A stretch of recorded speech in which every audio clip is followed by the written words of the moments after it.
You like that beginning? The beginning took 10 freaking hours. Mad at myself.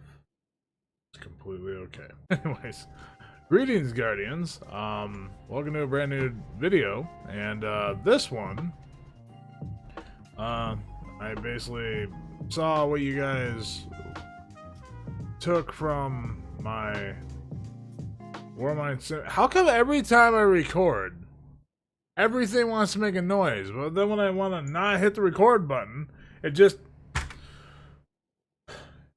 quiet. But as soon as I hit the record button, just every time.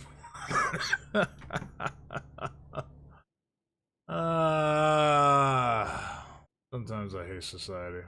Anyways, well, I saw the overwhelming positivity that my other video got. My most watched video, like, all last year. And all this year. Yeah, I really need to work on my YouTube. So, I bring you to the next build. Because of your overwhelming support, I just decided to make another build. And this one is called Conductor of the Warmind. This one is based around Titan. I said I was going to utilize all solar, arc, and void. And my only stipulation is none of them can interject with one another. As in, none of them can use a mod that the other one has. Conductor of the Warmind, which is arc-based. This one uses all arc mods. We might as well just get right into it, because you know what? I have been up all night, and I'm gonna go a little cuckoo if I keep hearing more trucks and stuff go by to make this a very long recording. Okay? Mind the eyeball. So, here we are. We have our Titan. As you can tell, he looks pretty nifty. Where to begin on this one is I'm going to tell you what this build in particular is based around. What this build is based around is major killing, where Warmind Symphony is meant for minor, Conductor of the Warmind is meant for major. This is more of a tank-oriented build, but it's more of a bruiser than a tank. So I tried to find a nice equal ground. So let's start off with the class. What we're going to be using is Bottom Tree Juggernaut. See this one in PvP a lot, but I barely see it in PvE. You normally see Thunder Crashers, honestly. Like, that's the most you see. You just don't see the Fist of Havocs. The reason why is because, well, they're not really good. Like, out of 3 classes, this one is the best PvE oriented. So, I'm gonna give Bottom Tree some love. Don't know what the hell goes on, but the main ingredient to take from Bottom Tree is probably this one right here. Frontal Assault. Strike an enemy with a melee ability to reload your weapon and increase both your weapon stability and weapon damage. This is going to come into a big play with the build because this one's favorite weapon's a shotgun. So we're going to be using that along with Reversal. So this whole build is about getting up close and personal. Reversal, what that one does, melee kills immediately, trigger health regeneration. Then we also have Knockout, critically wounding an enemy or breaking their shield, increases your melee range and damage. So that's a big plus. Along with Trample, destroying enemies with a Fist of Havoc, extend your duration. And it's weird, but we are going to be using a flashbang. I honestly think flashbang's pretty good. It gets the job done and also disorients them so that way you have more breathing room compared to like a pulse grenade or a lightning grenade.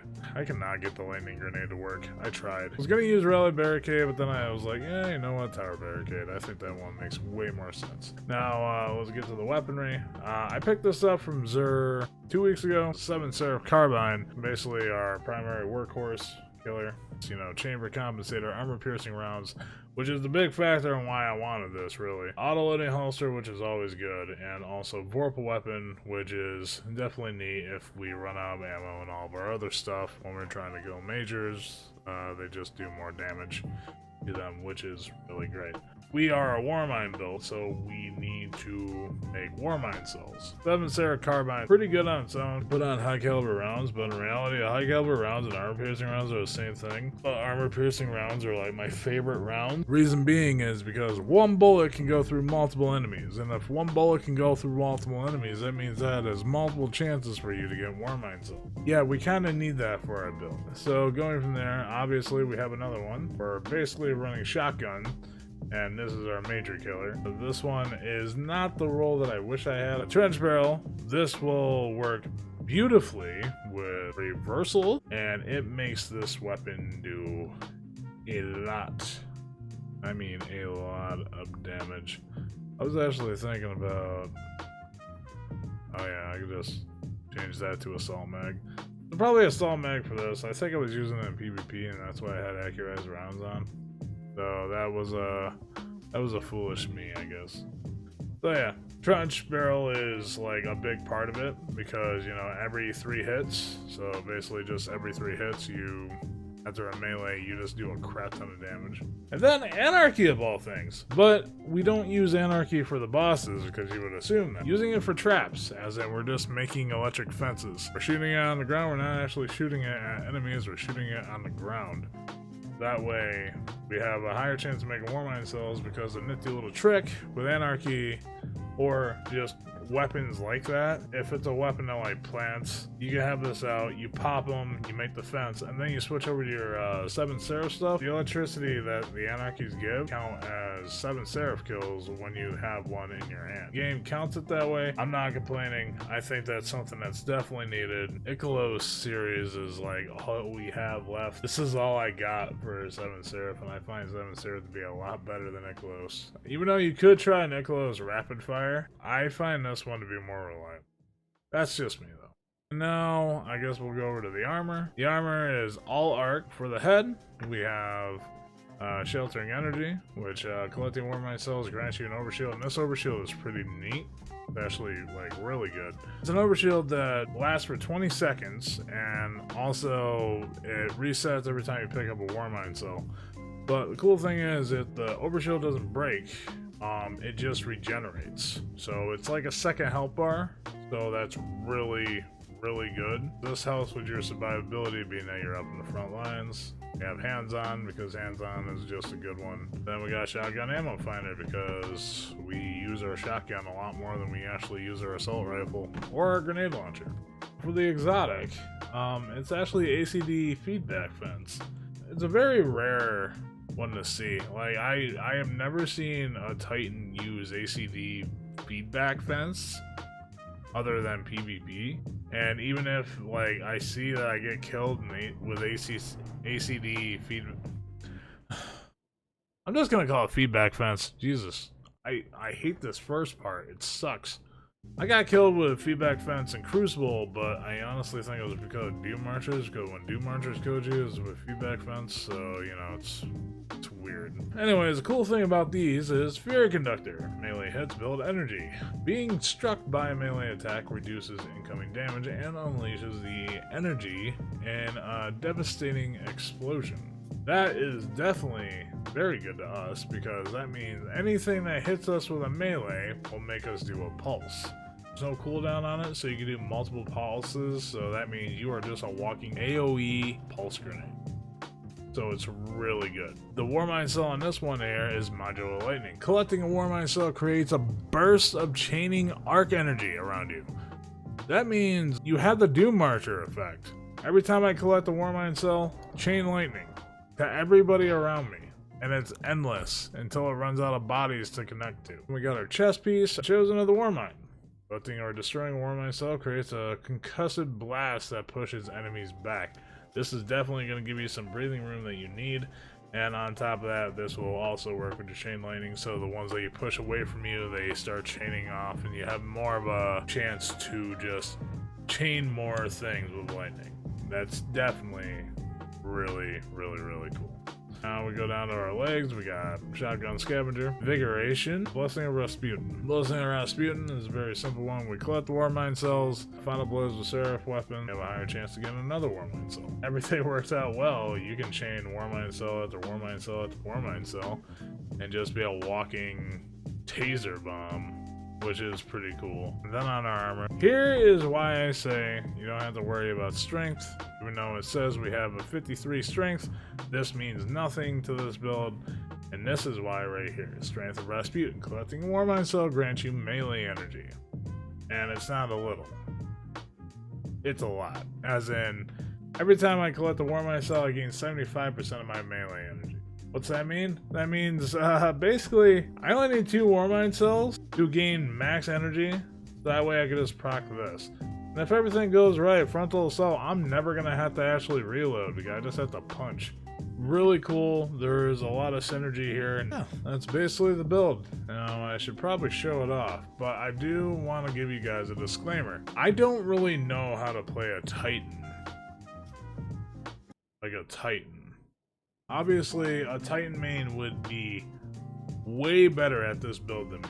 You're gonna have to deal with me, a little warlock brain, doing warlocky stuff while being a Titan. Let's head over to Sorrow's Harbor, do a little playtesting, show you guys how the build works, I guess. I wish I knew how to YouTube better. Alright, here we go. We're back at the training grounds, and it looks like there's one going on right now.